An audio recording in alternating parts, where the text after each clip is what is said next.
Yo, I'm Drucky. I'm the Flood. And welcome to the Fortnite Update, where we talk about news, patch notes, and all the esports related to Fortnite. This is episode 13 of the podcast. It's November 14th. Start the update.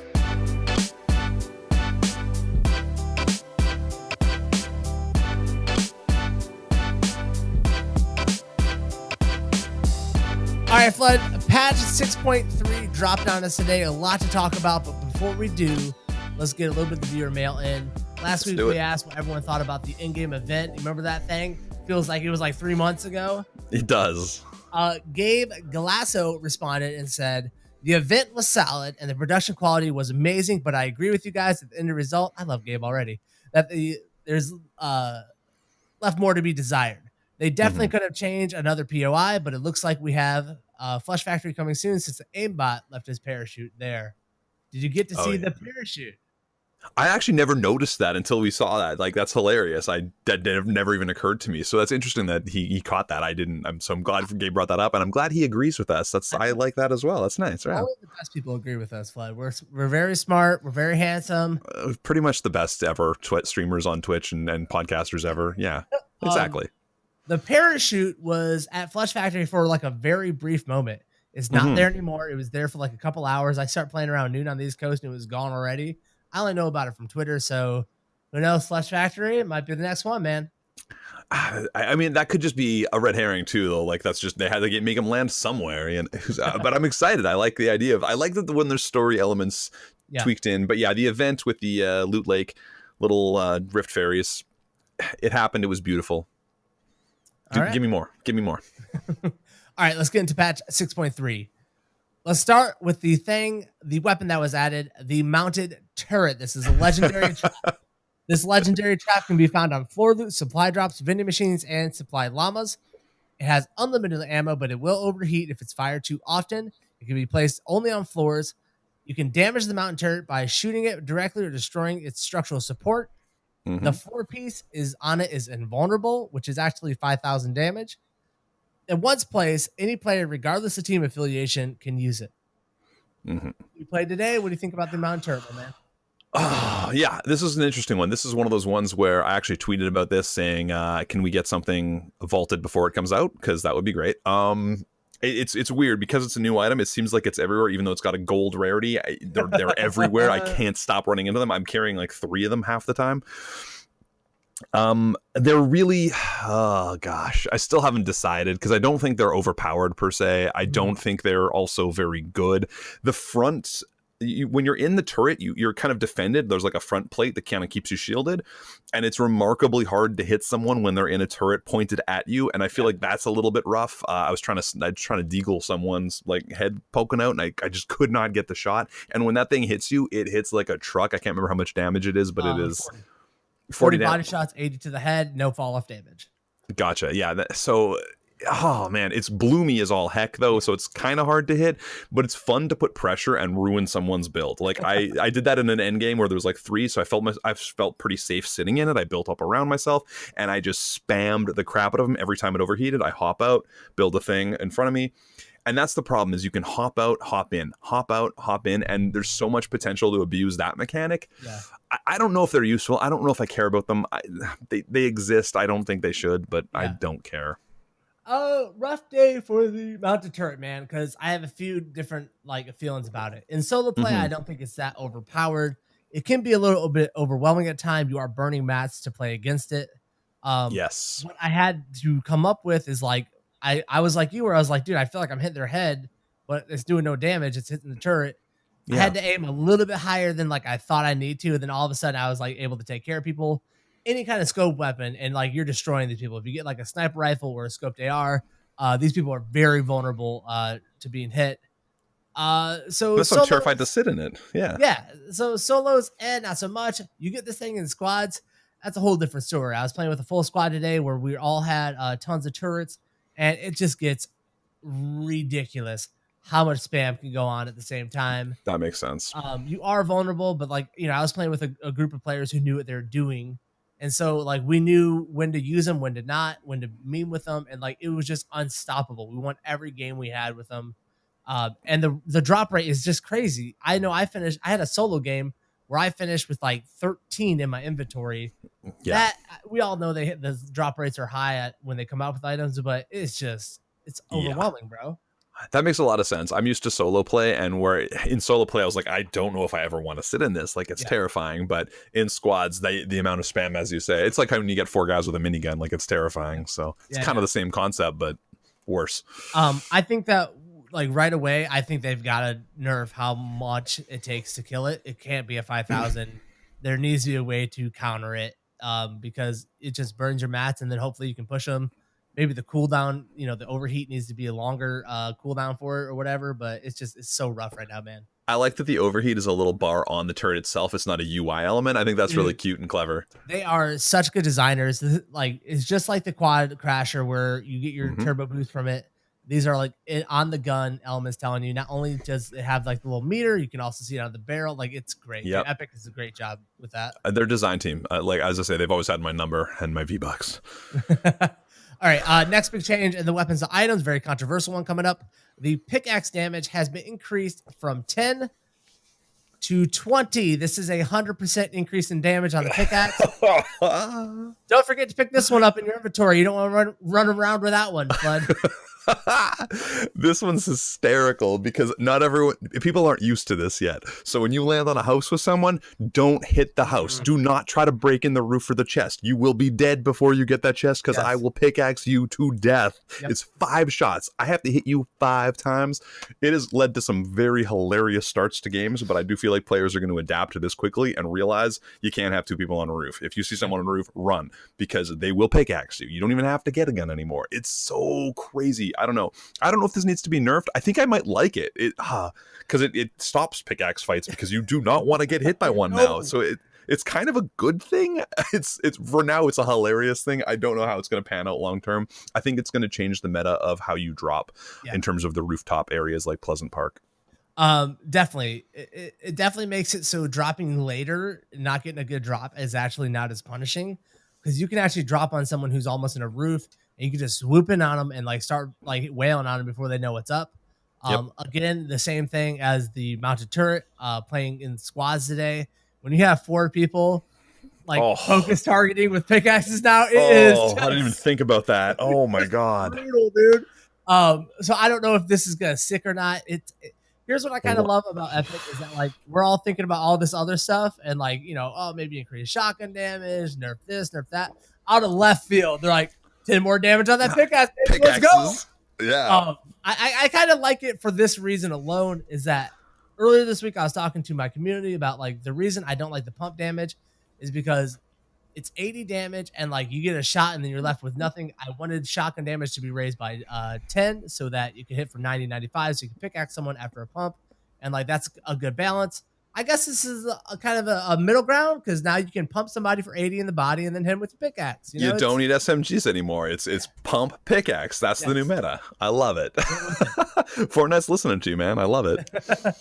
All right, let's move on from weapons to items. Let's talk about gameplay. First thing, quad crashers. The spawn rate has been increased from 100 to 100% from 50.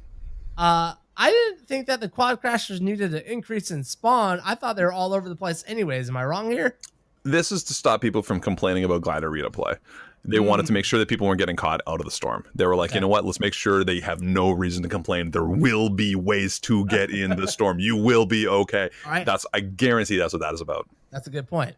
This next one, this is for all of our console players, because in the comments, when you say that we don't talk about consoles, I see you. I feel you in my heart, console players. This is your update. I don't.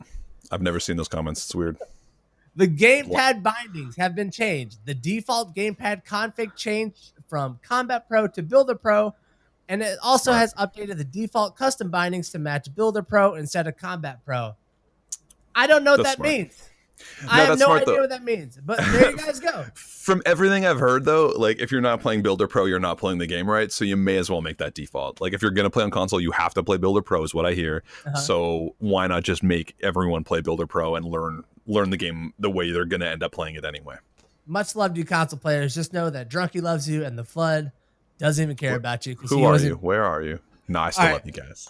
Next up, emoting, bandaging, sealed potion usage, and other movement cancelable actions can now be used while affected by chillers.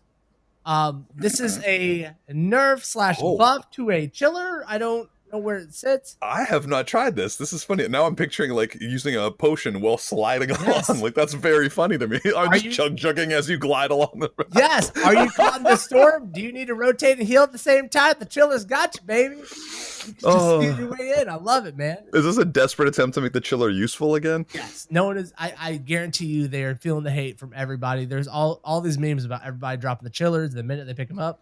This is definitely like, maybe. But again, this is also a nerf. You get someone in a chiller trap and they can just potion where before they stopped. So buff and a nerf. I saw one of my favorite ones was on someone made a UI element of the menu where they could like in your settings turn off like auto drop chillers, turn off, turn on. I laughed so hard because honestly they just take up a slot. Without Glider Redeploy, maybe they have a use again sort of to slide into zone, but that's I just don't care about those things. All right, another one for you console people, because when I look at the YouTube comments, I see that you guys say we don't care about you guys and then we don't talk about you. I love you, console players. Wait, what's a console player? Not only are we going to talk about console players, this is for you Switch users out there. They added a new reset camera action on the Nintendo Switch that can be bound that brings the camera to the horizon. Hooray! All right. Wait, can they move their camera on Switch? I didn't even know it was possible. I would think that they can like. Oh wait, no, I can move my camera. Yeah, because it's where you look. Yeah, okay. I got you. It has to do with the way the Switch, like you can. I think you can move your camera by rotating your body on the Switch. I'm not sure. Don't quote me. So I don't weird, know, man. Yeah. Okay. Fair enough. I tried playing it on Switch one time, and it felt like the seventh ring of hell. All right. The seventh ring of hell. Sorry, Nintendo. Just know that I love you, Drunky. Love you. I love Nintendo, but as a PC Fortnite player, no dice, baby, no dice. I'll go play Breath of the Wild and Fortnite on separate things, and I'm okay with that. All right, moving on to the big item of the gameplay elements, the glider redeploy. This is from Epic. We are disabling the glider redeploy in all default modes starting in version 6.3. It will remain in the larger team modes like Soaring 50s and Disco Dominations, and Playground to allow ongoing experimentation with the feature. Glider Redeploy will now activate the glider. Skydiving will no longer be available for the Glider Redeploy. The skydiving state will be activated when jumping from the battle bus using launch pads or any rifts. If skydiving from launch pads or rifts or forced glider deploy height has been raised. Minor update. I don't know if do we need to talk about this? Do we need to? I think this doesn't seem like it's worth a mention, really. This is part of the. Let's go back to talking about turrets. That was the big deal in this update.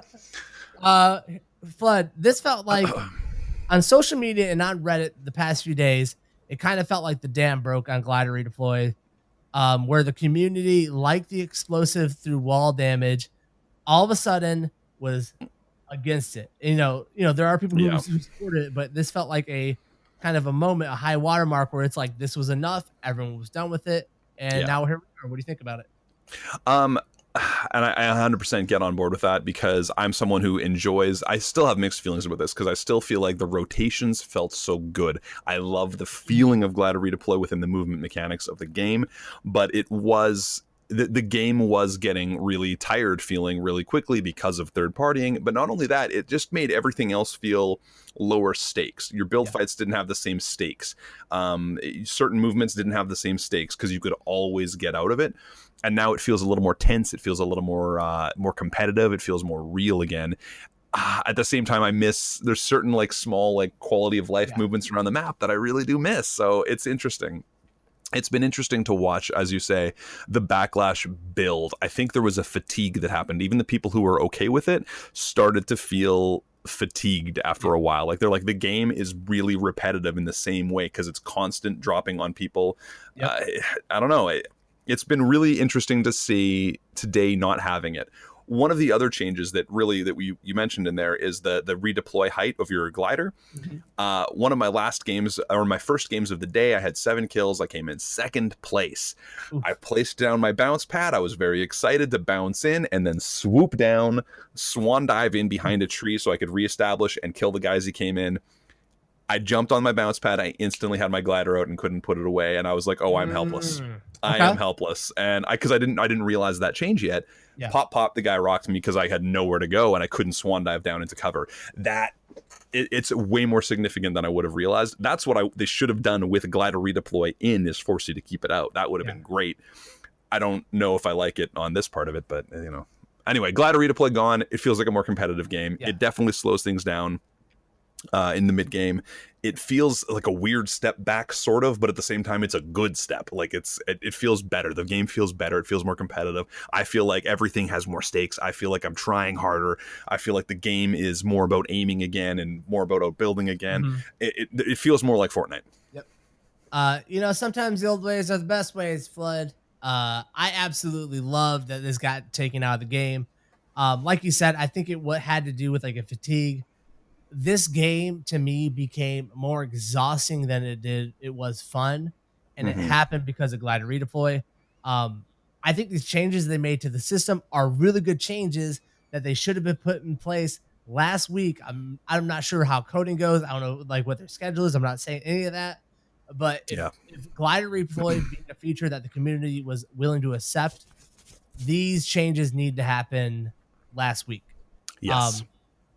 I actually am really loving the changes. I wish I could have seen the game with these changes, because one of the things I talked about is the skydiving is what's broken about this. 100%. But like, if you go for anywhere in the community, the way the game felt, just farming mats and then having to blow them in a build fight because everyone just keeps building higher and higher and higher because there's no punishment for it. And then just gliding away because they got beat on high ground. Even if you took shots at them, you leave yourself exposed. You go chase after them. Now they're on the ground shooting at you while you're still gliding. Like the game is exhausting. I had more fun in this game today than I have had in the ever since Fortnite Mirror started. This game, it felt like it was the old school again with all the new quality of life updates. Like I absolutely loved today, man. And I'm someone today was a good day in Fortnite. I'm with you 100%. It really was. And I got a little tired of the people on a lot of content creators, frankly, saying that like, if you didn't like these changes to the glider redeploy, or if you didn't like it, you sucked at the game. It wasn't about that. All the people who told me you just need to adapt to the meta, that's not what this is about. I was a glider redeploy supporter. Like I liked that movement and I was expecting to really miss it today. But I like you, I ended up having more fun. Yeah. One thing, the other weird side effect is I was thinking about it in terms of like the clips and the marketing of Fortnite in terms of trick shots and whatnot. They didn't seem to, I don't think I cared about them when glider redeploy existed because they weren't exciting. Like if you bounced off of a thing, who cares? You can just glider redeploy. It doesn't matter. Now it's more impressive because you risked everything for that shot. Like it's crazier. Any movement mechanic feels crazier again, which is a good thing. Also, I'm terrified of balloons now. I don't know how you feel about them, but I'm terrified. I love them. I'm so terrified to fly now. I'm terrified to fly now. I am terrified to fly. I have been carrying balloons because you can bunny hop with balloons. You can move faster with them. They help out your rotations. Yeah. You can still do some cheeky things by using the fire extinguishers and going up just high enough and timing it right so you don't take damage. Like balloons have a place. You can jump off of big builds if you have a balloon out. Like they have a place now.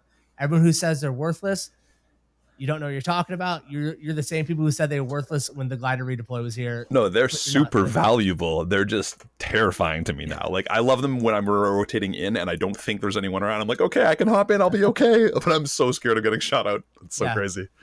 All right, let's move on to the events. The brand new tournament that they added. Today was the first day of the tournament. It's going on today, tomorrow, then Saturday through Monday. The Scavenger Pop-Up Cup. Let's explain some of these rules because there's a lot of changes.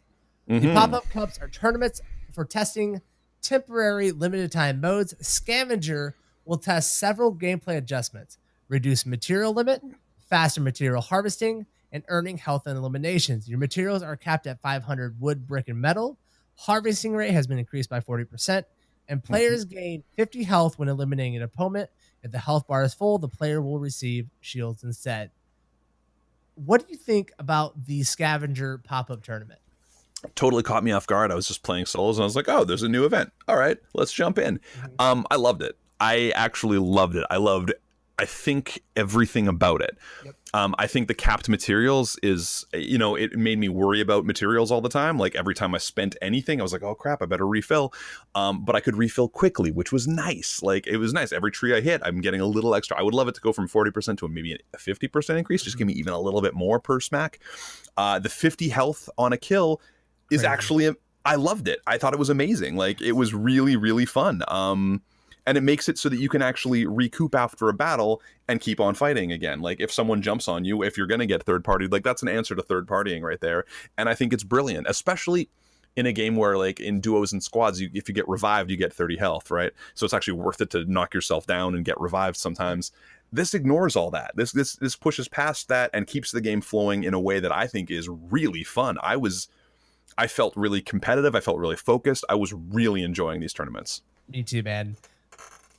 Just like a blanket statement off the top, this tournament is the funnest I've ever had playing solos in Fortnite ever. 100%. Hands down. These changes are things that the competitive scene and players who play this game, like, pretty regularly have been asking for months. Like, what does the game look like with cap mats? What does the game look like if we have increased farm rate under that? What does the game look like if there is an actual reward for engaging and fighting in a fight and not just getting punished because the other player takes health off of you? These changes are brilliant. The health change alone is so game changing. It's wild. It makes it rewarding to be an aggressive player. You go on drop and you push. If you push that first kill on drop, immediately you have 50 shield. Yep. Kill the next person. You got full health, full shields, and you are rewarded for your aggression. You are rewarded for being a better player and one who's willing to take fights. Dude, I did that pickaxe kill on the roof, one of the first fights, and I'm like, I got 50 shields, let's go. Like, I was like, what a way to start the game. Like, and it changes the meta of how you're carrying your items, right? Now, maybe you don't do 2 med slots if you were one of those types of players. Maybe now you do 1 med slot or no med slots, depending on how confident you are. Like, it has really interesting implications, and I love it. I do too. I think that the increased farm rate, it makes the game a lot faster. The mats, I love that I can farm up and know I'm good enough very quickly to just move on to my next POI and get moving and get out in the field and start having fun. And like you said with the health thing, it is an answer to third party. I don't know how many fights I had today where I killed somebody. I felt someone start shooting at me, but I'm already healed back up from my last fight and I'm ready to go. I had a game that I went off. I think that 50 health might be a little bit too much. Maybe that needs some tweaking. Maybe it needs to be brought down to 25. That will tell over time. But overall, I'm in love with it, man. Like, this is how Fortnite should be played, dude. It felt better. As a player, it felt better. I still wish that I could, like, I wasn't able to finish the whole time limit on this tournament, so I wasn't able to get all the points or whatever. I still wish there was a better system for that, because there's going to be times when I just can't play the whole thing. Our schedules don't always work for that. And that's annoying, because I don't think there's been a single tournament where I've played through the whole thing, like 1, maybe 2. Yeah. I don't know. Oh, what about the one where we, did the Friday night Fortnite flood? Hey, and Drunky carried that win at the end. Deagle shot, boom, big wins. It was fun. I actually like the update to the scoring system in this new one. Instead of getting 25 points, you have to earn 30. But they give you an additional, I think, 2 hours. You can go in this one now, and they restructured the point system. That instead of the the placements being 1 point, everyone's worth 2 now. Yes. So you can earn a maximum of a 9 instead of 6. Like, all the difference, man. That's a huge deal. Even if you're getting to 30, though, that's 3 wins. That's a big deal. Like, if you're killing that, like, you basically 3 wins will pretty much get you there. That's amazing. It really is. You need that. All right, let's talk about the limited time mode food fight that was introduced. Last podcast, I believe it was, Flood was like, hey, man, I think there's this story going on between Tomato Town and Uncle Pete, and then the Durburger dudes from Greasy. I think there's something here. I don't know. I was like, Flood, you're just crazy, bro. Why don't you just go, like, get on those conspiracy websites and, like, talk, like an old Canadian kook. Turns out, I don't know about that there, bud. Oh, heck yeah, I was. Oh, geez, Louise. Right. Yeah, I love it. Like, I freaking called it, man. I freaking called it. All right, let's run through what this mode is like real quick. Here's a summary of it. Yeah. The Battle of Durburger versus Pizza Pit has begun. 2 teams on either side of the map. Then a huge barrier runs down the middle. Build a fort to protect your restaurant's mascot with a barrier. When the barrier lowers, destroy the enemy's mascot to win the match. Without going too much into the details, basically mats are increased. Ammo's increased. Loot is just increased across the board. This is a 12v12 map. You're not playing with 50s. This is a very, limited people in there. So basically 3 teams on either side of 4. You have the pizza, the tomato head, and then you have the burger head on opposite sides. Whoever does the most, destroys it first is the one who wins. Whoa, wait, there's 3 teams? I'm sorry. No. It's 2 teams, but there's 3 squads per team. 3 squads per team. Oh, okay, gotcha. So it's a 12v12. It's not a big map. The 12v12 is like, you drop in and all of a sudden you got like 13 ping. It's good to go. It's like really weird, man. Oh my god, that would be a treat. Yeah, that's interesting. I haven't played it, obviously, for my questions, because I'm really bad about actually playing for LTMs and preparing for podcasts. Mm-hmm. The storyline element is interesting. It sounds fun. It sounds like, again, they're trying to bring Fortnite PvE into this, because that's kind of what you do. Is like it's a horde mode version of this exact thing, like build, protect, and then just battle as things come at you. But in this case, it's player versus player. That sounds fun. It's actually, not as fun as it would seem. Maybe it's just the people I was playing with, we just dominated the game. Okay. And so it was so lopsided that it always is in these games. Yeah. And, with the new mounted turrets, which one, they're hilarious because if a burger player first off, when you join in the match, it takes your skin and then it puts either the burger head or the tomato head on top of your skin. It's hilarious. Like, so who you're fighting against. Yeah. Placing a mounted turret. If you're a burger, you're sitting on like a sesame bun seat. The turrets are like mustard and ketchup turrets. Like, that's awesome. It's hilarious. But basically what it devolved into was 2 of us or 3 of us sitting on the turrets inside of this structure, shooting the enemy's mascot like just right next to it, and then our other teammates just kind of protecting us. It kind of felt like a wash and repeat. I love that they're innovating. I love the smaller area, smaller team fight. I think maybe it leads us to a more arena based Fortnite match, which might be kind of cool to see. Can you imagine? That could be really fun. Yeah. Could you imagine like 4 squads inside of Tilted Towers and that's it? That's your drop, and like that's the whole game. Yeah. Yeah.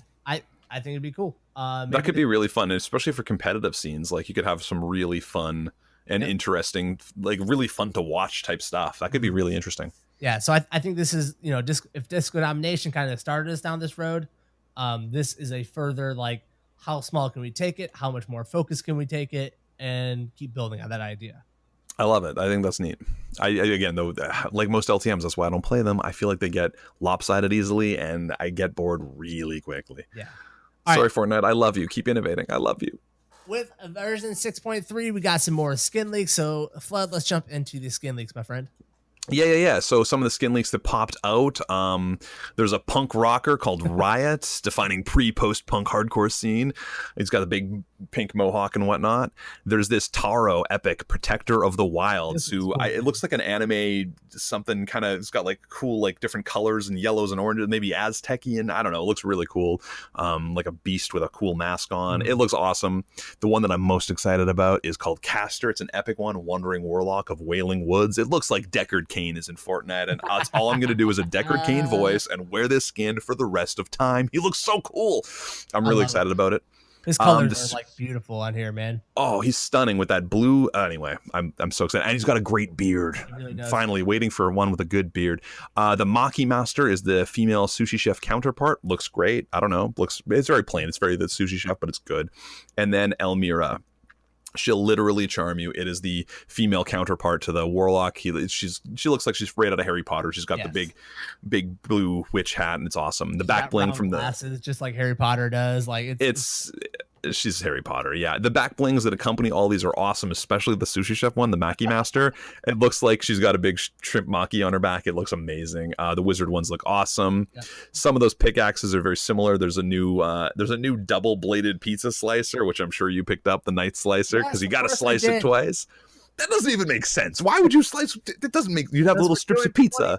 Now, all right, one slice is gonna cut it. That's only 10 damage. We're doing 20. Yeah. Anyway, and then the spell slinger, there's the wizard ones have really good stuff. The gatekeeper, they all have really good stuff. Really cool gliders. There's a flappy flyer, this chicken. I don't know what that's supposed to go with, but it looks like a giant rubber chicken. It looks awesome.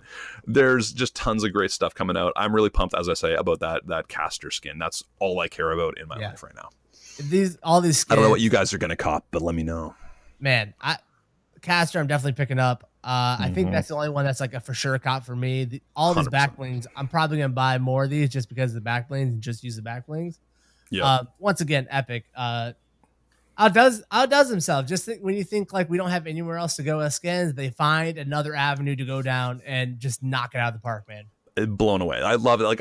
I keep saying, like, when are they going to do pirate skins? Because that came into my head. Yeah. But the fact that they hadn't done wizard skins, how did I not think about they hadn't done wizard skins? I love that they did wizard skins, and I love the design on them, man. Their design team absolutely just has my number. So excited. I forget the name of it, but did you see the new combo pack that's in the actual V-Bucks store?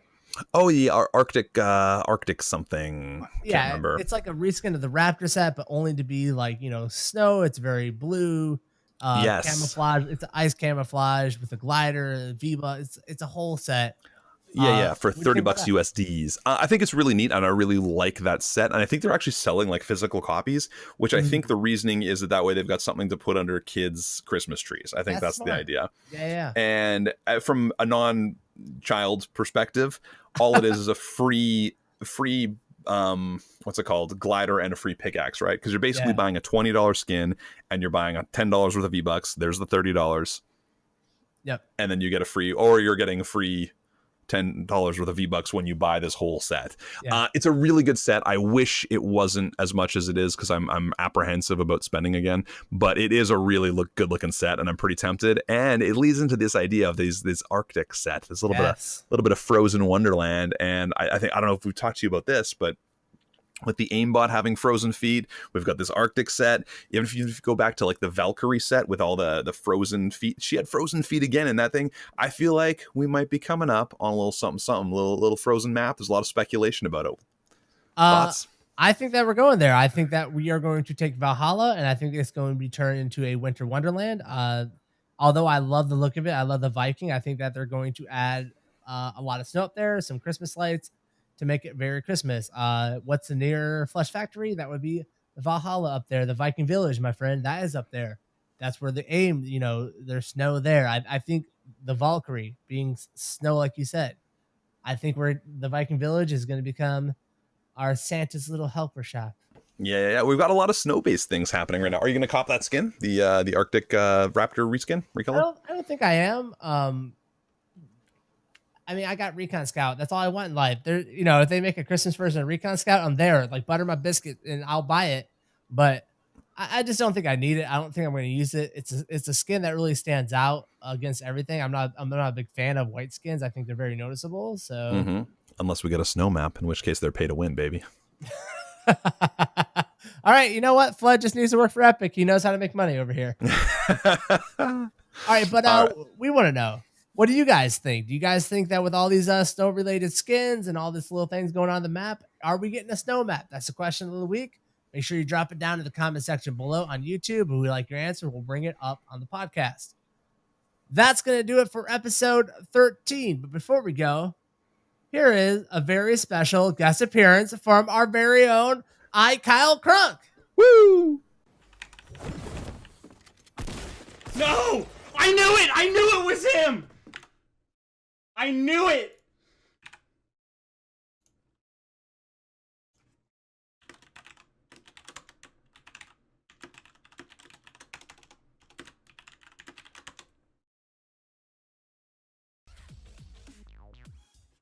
Let's go, dude! 1-0, baby! Never live it down. You'll never live it down, dude. Ever. In your life, you'll never live that down, bro. Woo! Try 50 for me, Kyle. Got it, Oh, bro. damn it! I saw the beats on your back and I said no. Oh my god, that's too good. Dude, I knew it was him! I thought it was slightly lower. Now you'll forever be the man who thought he got lower than the old drunken dude. GG, pal. GG's. You know I drop at the hotel during the tournaments. Stay away from there, my friend. Stay away. All right? Don't land with Drunky. Don't land with Drunky. Don't do it. All right, that is going to do it for episode 13. We'll be back with episode 14 next week. If you guys like this video, make sure you leave it a thumbs up. Make sure to subscribe to the Backspace Nomads channel. You'll find me on twitch.tv/drunky and my co-host, The Flood. Twitch.tv/The Flood. All right, see you guys next week. Bye, guys.